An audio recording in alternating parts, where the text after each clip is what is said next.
चलिए सुनते हैं मुंशी प्रेमचंद की कहानी मुबारक बीमारी।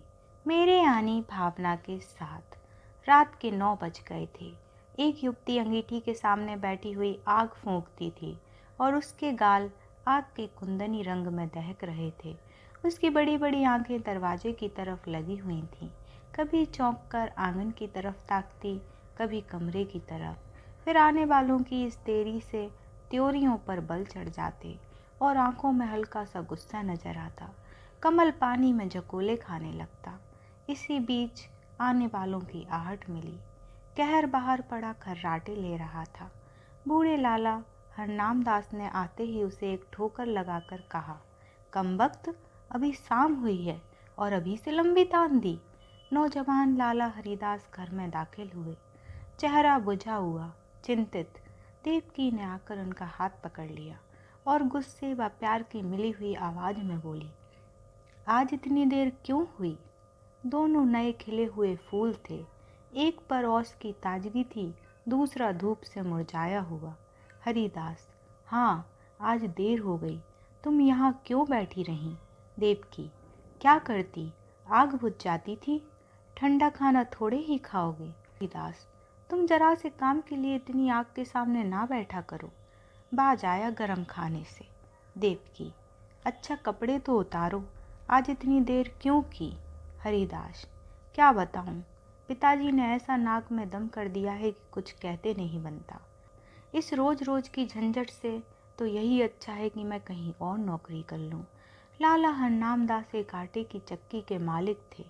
उनकी जवानी के दिनों में आसपास दूसरी चक्की ना थी। उन्होंने खूब धन कमाया, मगर अब वह हालात ना थे। चक्कियाँ कीड़े मकोड़ों की तरह पैदा हो गई थी, नई मशीनों और इजादों के साथ। उसके काम करने वाले भी जोशीले नौजवान थे, मुस्तैदी से काम करते थे। इसलिए हरनाम दास का कारखाना रोज गिरता जाता था। बूढ़े आदमियों को नई चीज़ों से चिढ़ हो जाती है। वह लाला हरनाम दास को भी थी। वह अपनी पुरानी मशीन को ही चलाते थे। किसी किस्म की तरक्की या सुधार को पाप समझते थे, मगर अपनी इस मंदी पर कुड़ा करते थे। हरिदास ने उनकी मर्जी के खिलाफ कॉलेजिएट शिक्षा प्राप्त की थी और उसका इरादा था कि अपने पिता के कारखाने को नए उसूलों पर चलाकर आगे बढ़ाए। लेकिन जब वह उनसे किसी परिवर्तन या सुधार का जिक्र करता तो लाला साहब जामे से बाहर हो जाते और बड़े गर्व से कहते, कॉलेज में पढ़ने से तजुर्बा नहीं आता, तुम अभी बच्चे हो। इस काम में मेरे बाल सफ़ेद हो गए, तुम मुझे सलाह मत दो। जिस तरह मैं कहता हूँ काम किए जाओ। कई बार ऐसे मौके आ चुके थे कि बहुत ही छोटे मसलों में अपने पिता की मर्जी के खिलाफ काम करने के जुर्म में हरिदास को सख्त फटकारें पड़ती थीं। इसी वजह से अब वह इस काम में कुछ उदासीन हो गया था और किसी दूसरे कारखाने में किस्मत आजमाना चाहता था, जहां उसे अपने विचारों को अमली सूरत देने की ज़्यादा सहूलतें हासिल हों। देवकी ने सहानुभूतिपूर्वक कहा, तुम इस फिक्र में क्यों जान खपाते हो? जैसे वह कहें वैसे ही करो। भला दूसरी जगह नौकरी कर लोगे तो वह क्या कहेंगे? और चाहे वे गुस्से के मारे कुछ न बोलें, लेकिन दुनिया तो तुम्ही को बुरा कहेगी। देवकी नई शिक्षा के आभूषण से वंचित थी। उसने स्वार्थ का पाठ ना पढ़ा था, मगर उसका पति अपने अल्मा मैटर का एक प्रतिष्ठित सदस्य था। उसे अपनी योग्यता पर पूरा भरोसा था, उस पर नाम कमाने का जोश। इसलिए वह बूढ़े पिता के पुराने ढर्रों को देखकर धीरज खो बैठता था। अगर अपनी योग्यताओं के लाभप्रद उपयोग की कोशिश के लिए दुनिया उसे बुरा कहे तो उसे परवाह ना थी। झुंझलाकर बोला, कुछ मैं अमृत की गरिया पीकर तो नहीं आया हूँ कि सारी उम्र उनके मरने का इंतजार करूँ। मूर्खों की अनुचित टीका टिप्पणियों के डर से क्या अपनी उम्र बर्बाद कर दूँ? मैं अपने कुछ हम उम्रों को जानता हूँ जो हरगिज मेरी सी योग्यता नहीं रखते, लेकिन वह मोटर पर हवा खाने निकलते हैं, बंगलों में रहते हैं और शान से जिंदगी बसर करते हैं। तो मैं क्यों हाथ पर हाथ रखे जिंदगी को अमर समझे बैठा रहूं? संतोष और निष्प्रहता का युग बीत गया, यह संघर्ष का युग है। यह मैं जानता हूँ कि पिता का आदर करना मेरा धर्म है, मगर सिद्धांतों के मामले में मैं उनसे क्या, किसी से भी नहीं दब सकता। इसी बीच कहान ने आकर कहा, लाला जी थाली मांगते हैं। लाला हरनाम दास हिंदू रस्म रिवाज के बड़े पाबंद थे, मगर बुढ़ापे के कारण चौक के चक्कर से मुक्ति पा चुके थे। पहले कुछ दिनों तक जाड़ों में रात को पूड़ियाँ ना हजम होती थीं, इसलिए चपातियाँ ही अपनी बैठक में मंगा लिया करते थे। मजबूरी ने बह कर आया था, जो हुज्जत और दलील के काबू से बाहर था। हरिदास के लिए भी देवकी ने खाना निकाला। पहले तो वह हजरत बहुत दुखी नजर आते थे, लेकिन बघार की खुशबू ने खाने के लिए चाव पैदा कर दिया था। अक्सर हम अपनी आंख और नाक से हाजमे का काम लिया करते हैं। लाला हरनामदास रात को भले चंगे सोए, लेकिन अपने बेटे की गुस्ताखियाँ या कुछ अपने कारोबार की सुस्ती और मंदी उनकी आत्मा के लिए भयानक कष्ट का कारण हो गई। और चाहे उसी उद्विग्नता का असर हो, चाहे बुढ़ापे का, सुबह होने से पहले उन पर लकवे का हमला हो गया। जबान बंद हो गई और चेहरा ऐंठ गया। हरिदास डॉक्टर के पास दौड़ा। डॉक्टर आए, मरीज को देख और बोले, डरने की कोई बात नहीं, सेहत होगी, मगर 3 महीने से कम ना लगेंगे। चिंताओं के कारण यह हमला हुआ है, इसलिए कोशिश करनी चाहिए कि वह आराम से सोएं, परेशान ना हो और जबान खुल जाने पर भी जहाँ तक मुमकिन हो बोलने से बचें। बेचारी देवकी बैठी रो रही थी। हरिदास ने आकर उसको सांत्वना दी और फिर डॉक्टर के यहाँ से दवा ला कर दी। थोड़ी देर में मरीज को होश आया। इधर उधर कुछ खोजती हुई निगाहों से देखा कि जैसे कुछ कहना चाहते हैं, और फिर इशारे से लिखने के लिए कागज मांगा। हरिदास ने कागज और पेंसिल रख दी तो बूढ़े लाला साहब ने हाथों को खूब संभाल कर लिखा, इंतजाम दीनानाथ के हाथ में रहे। यह शब्द हरिदास के हृदय में तीर की तरह लगे। अफसोस, अब भी मुझ पर भरोसा नहीं, यानी कि दीनानाथ मेरा मालिक होगा और मैं उसका गुलाम बनकर रहूंगा। यह नहीं होने वाला। कागज लिए देवकी के पास आए और बोले, लाला जी दीनानाथ को मैनेजर बनाना चाहते हैं। उन्हें मुझ पर इतना एतबार भी नहीं है, लेकिन मैं इस मौके को हाथ से ना जाने दूंगा। उनकी बीमारी का अफसोस तो जरूर है, मगर शायद परमात्मा ने मुझे अपनी योग्यता दिखलाने का यह अवसर दिया है और इससे मैं ज़रूर फ़ायदा उठाऊंगा। कारखाने के कर्मचारियों ने इस दुर्घटना की खबर सुनी तो बहुत घबराए। उनमें कई निकम्मे बेमशरफ आदमी भरे हुए थे, जो सिर्फ खुशामद और चिकनी चुपड़ी बातों की रोटी खाते थे। मिस्त्री ने कई दूसरे कारखानों में मरम्मत का काम उठा लिया था, रोज किसी न किसी बहाने से खिसक जाता था। फायरमैन और मशीन मैन दिन को झूठ मूठ चक्की की सफाई में काटते थे और रात में काम करके ओवर टाइम की मजदूरी लिया करते थे। दीनानाथ जरूर होशियार और तजुर्बेकार आदमी था, मगर उसे भी काम करने के मुकाबले में जी हाँ रटते रहने में ज़्यादा मजा आता था। लाला हरनामदास मजदूरी देने में बहुत हीले हवाले किया करते थे और अक्सर काट कपट के भी आदी थे। इसी को वह कारोबार का अच्छा उसूल समझते थे। हरिदास ने कारखाने में पहुंचते ही साफ शब्दों में कह दिया कि तुम लोगों को मेरे वक्त में जी लगाकर काम करना होगा। मैं इसी महीने में काम देखकर सबकी तरक्की करूंगा, मगर अब टाल मटोल का गुजर नहीं।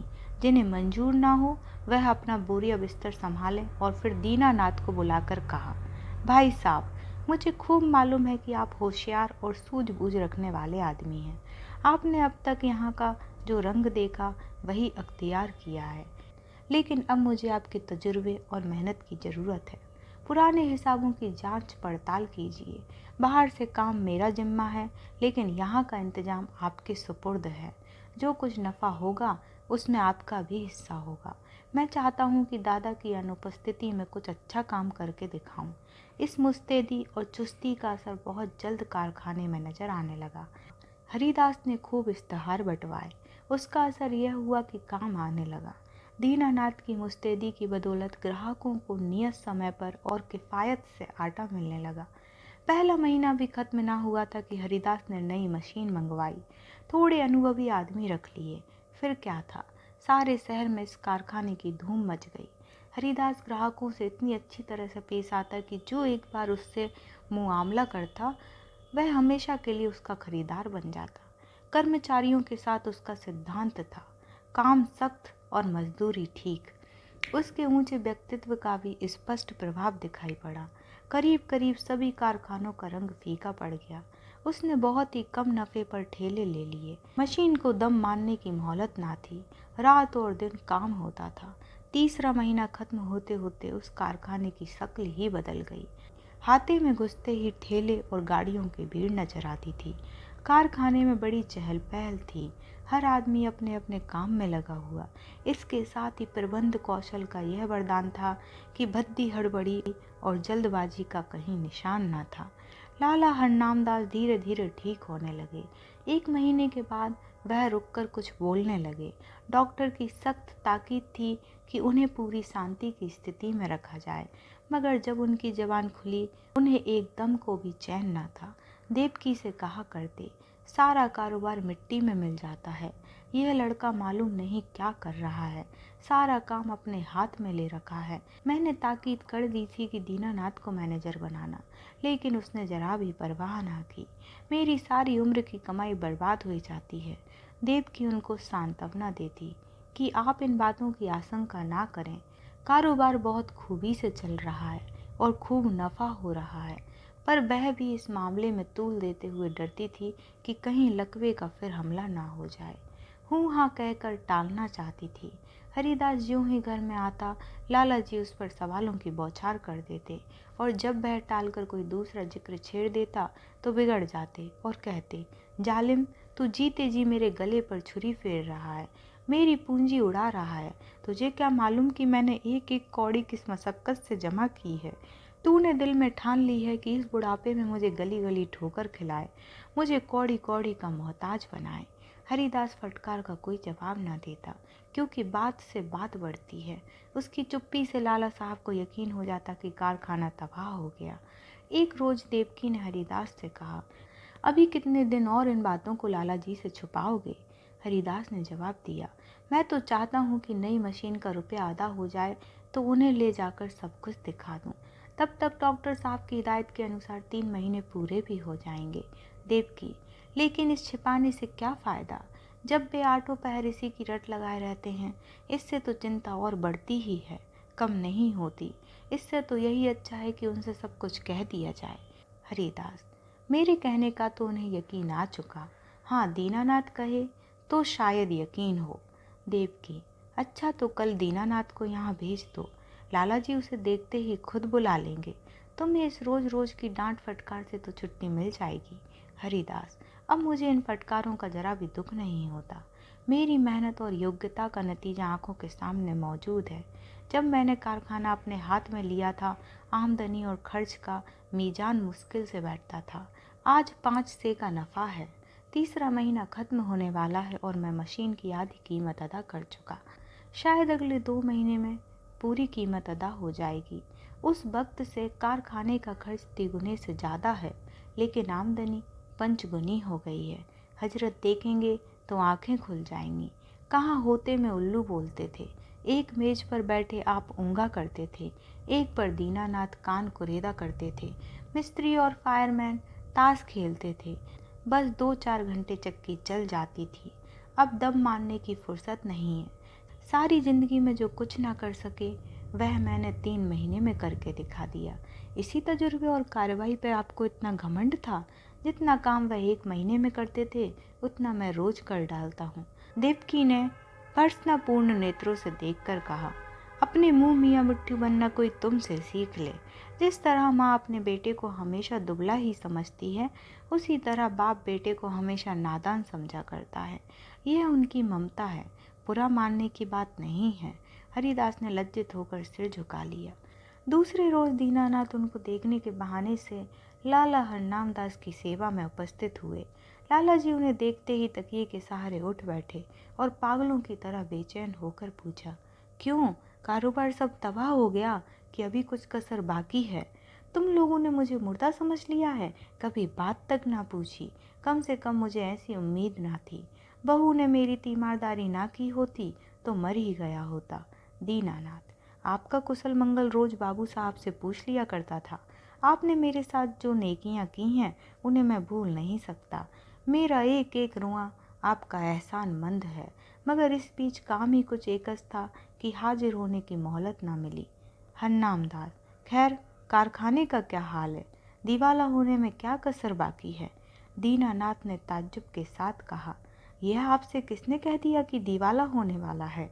इस अरसे में कारोबार में जो तरक्की हुई है, वह आप खुद अपनी आंखों से देख लेंगे। हन्नामदास व्यंग पूर्वक बोले, शायद तुम्हारे बाबू साहब ने तुम्हारी मनचाही तरक्की कर दी। अच्छा, अब स्वामी भक्ति छोड़ो और साफ बतलाओ। मैंने ताकीद कर दी थी कि कारखाने का इंतजाम तुम्हारे हाथ में रहेगा, मगर शायद हरिदास ने सब कुछ अपने हाथ में ले रखा। दीनानाथ: जी हाँ, मगर मुझे इसका जरा भी दुख नहीं। वही रईस काम के लिए ठीक भी थे। जो कुछ उन्होंने कर दिखाया वह मुझसे हरगिज ना हो सकता। हरनामदास: मुझे यह सुन सुनकर हैरत होती है। बतलाओ, क्या तरक्की हुई?